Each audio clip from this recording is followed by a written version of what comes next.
you trust in us and we'll be champions.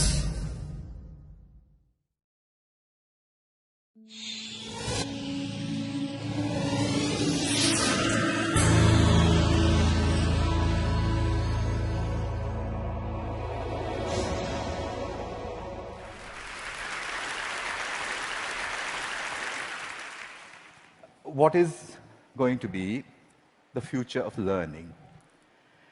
I do have a plan, but in order for me to tell you what that plan is, I need to tell you a little story which kind of sets the stage. I tried to look at where did the kind of learning we do in schools, where did it come from? And, you know, you can look far back into the past, but if you look at present-day schooling the way it is, it's quite easy to figure out where it came from. It came from about 300 years ago. And it came from the last and the biggest of the empires on this planet. Imagine trying to run the show, trying to run the entire planet without computers, without telephones, with data handwritten on pieces of paper and traveling by ships. But the Victorians actually did it. What they did was amazing. They created a global computer made up of people. It's still with us today. It's called the bureaucratic administrative machine. In order to have that machine running, you need lots and lots of people. They made another machine to produce those people. The school. The schools would produce the people who would then become parts of the bureaucratic administrative machine.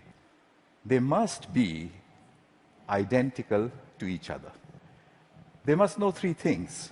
They must have good handwriting, because the data is handwritten. They must be able to read, and they must be able to do multiplication, division, addition, and subtraction in their head. They must be so identical that you could pick one up from New Zealand and ship them to Canada, and he would be instantly functional. The Victorians were great engineers. They engineered a system that was so robust that is still with us today, continuously producing identical people for a machine that no longer exists. The empire's gone. So what are we doing with that design that produces these identical people? And what are we going to do next, if we ever are going to do anything else with it? So that's a pretty strong comment there. I said, schools as we know them now, they're obsolete. I'm not saying they're broken. It's quite fashionable to say that the education system's broken. It's not broken. It's wonderfully constructed. It's just that we don't need it anymore. It's outdated. What's the kind of jobs that we have today? Well, the clerks are the computers. They're there in thousands in every office. And you have people who guide those computers to do their clerical jobs. Those people don't need to be able to write beautifully by hand. They don't need to be able to multiply numbers in their heads. They do need to be able to read. In fact, they need to be able to read discerningly. But that's today. But we don't even know what the jobs of the future are going to look like. We know that people will work from wherever they want, whenever they want, in whatever way they want. How is present-day schooling going to prepare them for that world? Well, I bumped into this whole thing completely by accident. I used to teach people how to write computer programs in New Delhi 14 years ago. And right next to where I used to work, there was a slum. And I used to think, how on earth are those kids ever going to learn to write computer programs? Or should they not? At the same time, we also had lots of parents, rich people, who had computers, and who used to tell me, you know, my son, I think he's gifted, because, you know, he does wonderful things with computers. And my daughter, oh, surely she's, you know, extra intelligent, and so on. So I suddenly figured that how come all the rich people are having these extraordinarily gifted children? what did the poor do wrong? I made a hole in the boundary wall of the slum next to my office, and I stuck a computer inside it just to see what would happen if I gave a computer to children who never would have one, didn't know any English, didn't know what the internet was. The children came running in. It was 3 feet off the ground, and they said, "What is this?" And I said, "Yeah, but it's I don't know." So they said, "Why have you put it there?" I said, "Just like that." And they said, "Can we touch it?" I said, "If you wish to." And I went away. About 8 hours later, we found them browsing and teaching each other how to browse. So I said, "But that's impossible, because how is it possible? They don't know anything." My colleagues said, "No, it's a simple solution. One of your students must have been passing by, showed them how to use the mouse." So I said, "Yeah, that's possible." So I repeated the experiment. I went 300 miles out of Delhi into a really remote village where the chances of a passing software development engineer was very little. I repeated the experiment there. There was no place to stay, so I stuck my computer in, I went away, came back after a couple of months, found kids playing games on it. When they saw me, they said, "We want a faster processor and a better mouse." So I said, "How on earth do you know all this?" And they said something very interesting to me. In an irritated voice, they said, "You've given us a machine that works only in English, so we had to teach ourselves English in order to use it." So, that's the first time as a teacher that I heard the word "teach ourselves" said so casually. Here's a short glimpse from those years. That's the first day at the hole in the wall. On your right is an 8-year-old. To his left is his student. She is 6. And he's teaching her how to browse. Then on to the other parts of the country. I repeated this over and over again, getting exactly the same results everywhere.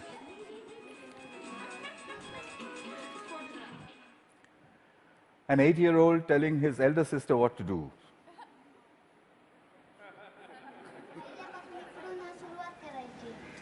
And finally, a girl explaining in Marathi what it is, and said, "There's a processor inside." So I started publishing.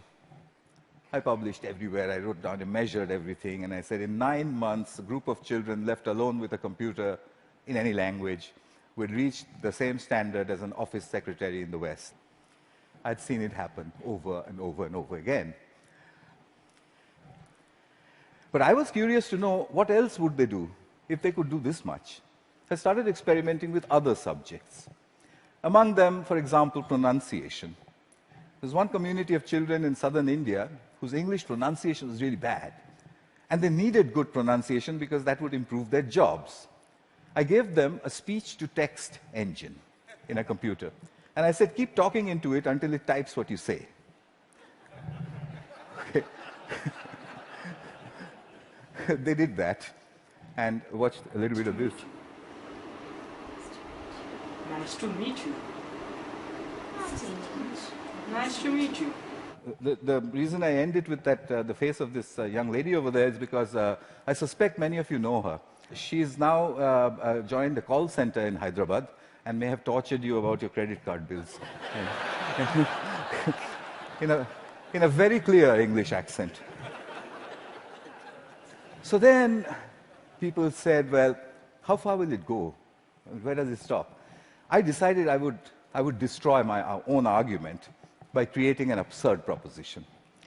I made a hypothesis, a ridiculous hypothesis. Tamil is a South Indian language, and I said, can Tamil-speaking children in a South Indian village learn the biotechnology of DNA replication in English from a street-side computer? And I said, I'll measure them, they'll get a 0. I'll spend a couple of months, I'll leave it for a couple of months, I'll go back, they'll get another 0. I'll go back to the lab and say, we need teachers. I found a village, it was called Kali Kuppam in southern India. I put in hole-in-the-wall computers there, downloaded all kinds of stuff from the internet about DNA replication, most of which I didn't understand. The children came rushing and said, what's all this? So I said, it's very topical, very important. It's all in English. So they said, how can we understand such big English words and diagrams and chemistry? So by now, I had developed a new pedagogical method, so I applied that. I said, I haven't the foggiest idea. and anyway, I'm going away. So I left them for a couple of months. They'd got a 0. I gave them a test. I came back after 2 months, and the children trooped in and said, we've understood nothing. So I said, well, what did I expect? So I said, okay, but how long did it take you before you decided that you can't understand anything? So they said, we haven't given up. We look at it every single day. So I said, what? You don't understand these screens, and you keep staring at it for 2 months. What for? So a little girl, who you'll see just now, she raised her hand, and she says to me in broken Tamil and English, she said, well, apart from the fact that improper replication of the DNA molecule causes disease, we haven't understood anything else.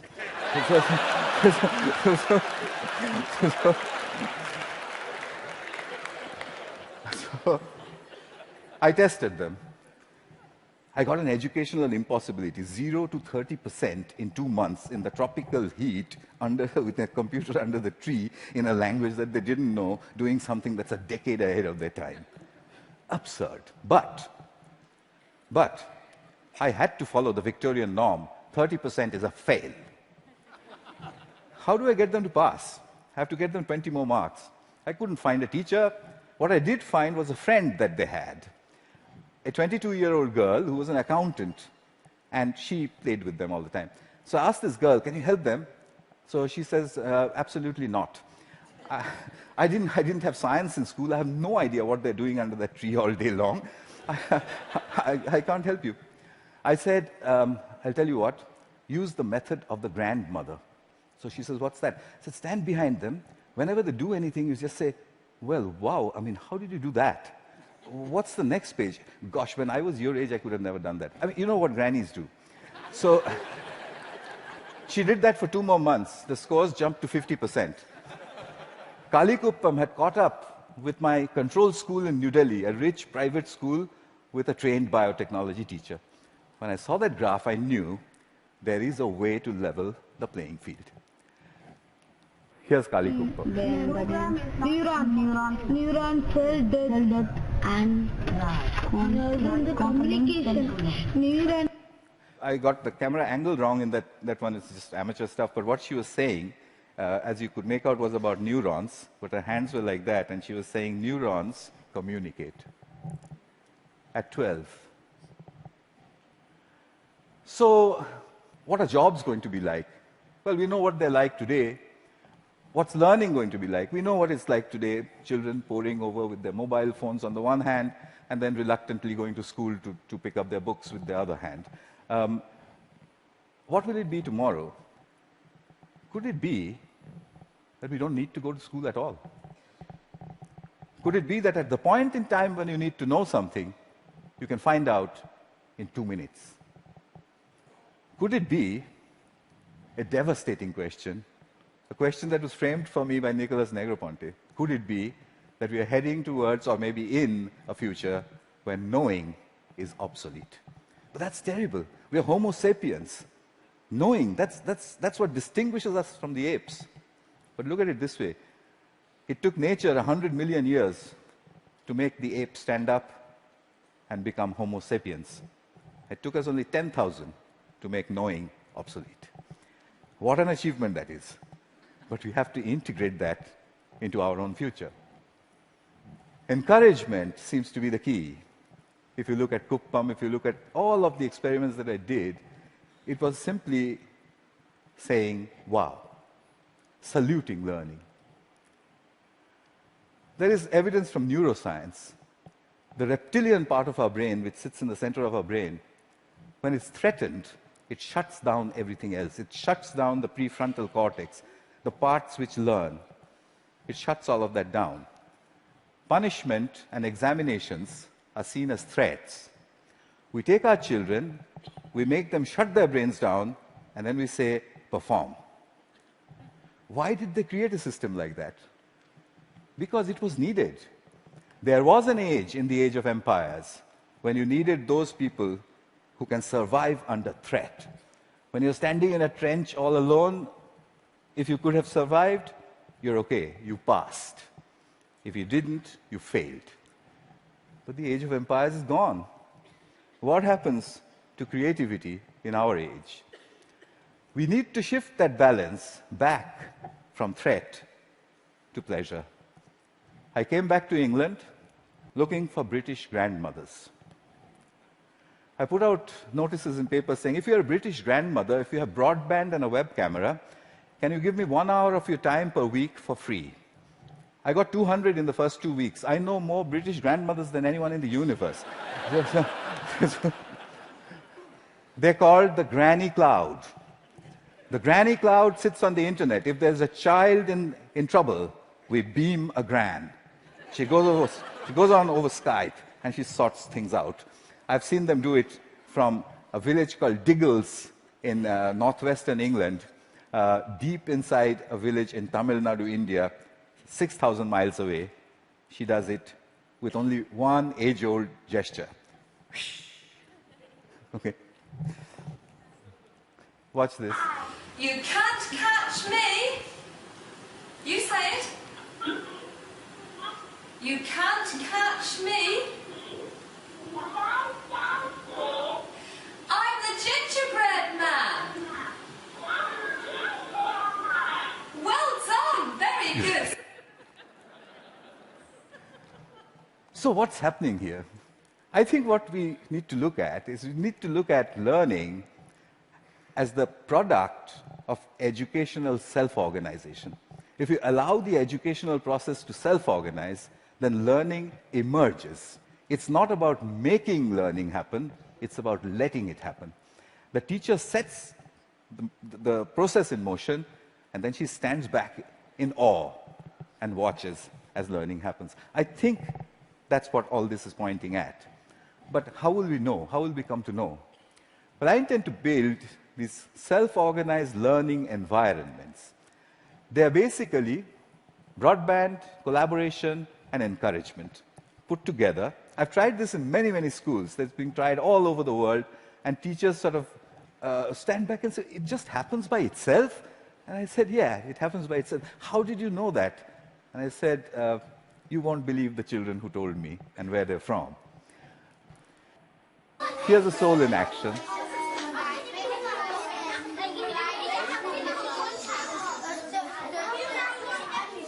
This one is in England.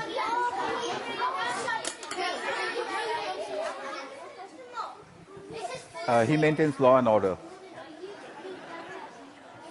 Because remember, there's no teacher around.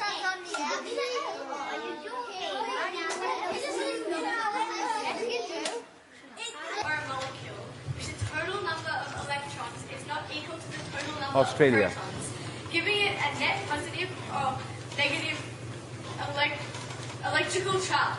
The net charge on an ion is equal to the number of protons in the ion minus the number of electrons. A decade ahead of our time. So souls, I think we need a curriculum of big questions. You already heard about that. You know what that means. There was a time when Stone Age men and women used to sit and look up at the sky and say, what are those twinkling lights? They built the first curriculum. But we've lost sight of that wondrous questions. We've brought it down to the tangent of an angle. But that's not sexy enough. The way you would put it to a 9-year-old is to say, if a meteorite was coming to hit the Earth, how would you figure out if it was going to or not? And if he says, well, what? How? You say there's a magic word. It's called the tangent of an angle. And leave him alone. He'll figure it out. So here are a couple of images from souls. I've tried incredible questions. When did the world begin? How will it end? To 9-year-olds. This one's about what happens to the air we breathe. This is done by children without the help of any teacher. The teacher only raises the question and then stands back and admires the answer. So, what's my wish? My wish is that we design the future of learning. We don't want to be spare parts for a great human computer, do we? So we need to design a future for learning. And I've got to, hang on, I've got to get this wording exactly right, because, it's very important. My wish is to help design a future of learning by supporting children all over the world to tap into their wonder and their ability to work together. Help me build this school. It will be called the School in the Cloud. It will be a school where children go on these intellectual adventures driven by the big questions which their mediators put in. The way I want to do this is to build a facility where I can study this. It's a facility which is practically unmanned. There's only one granny who manages health and safety. The rest of it's from the cloud. The lights are turned on and off by the cloud, etc., etc. Everything's done from the cloud. But I want you for another purpose. You can do self-organized learning environments at home, in the school, outside of school, in clubs. It's very easy to do. There's a great document produced by TED which tells you how to do it. If you would please do it across all 5 continents and send me the data, then I'll put it all together, move it into the School of Clouds, and create the future of learning. That's my wish. And just one last thing. I'll take you to the top of the Himalayas. At 12,000 feet, where the air is thin, I once built 2 hole-in-the-wall computers. And the children flocked there. There was this little girl who was following me around. And I said to her, I want to give a computer to everybody, every child. I don't know, what should I do? And I was trying to take a picture of her, quietly. She suddenly raised her hand like this and said to me, "Get on with it."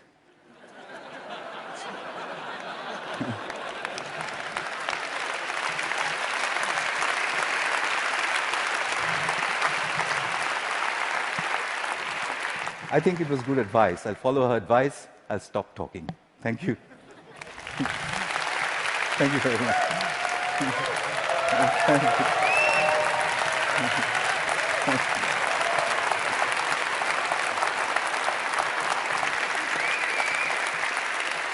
Thank you very much.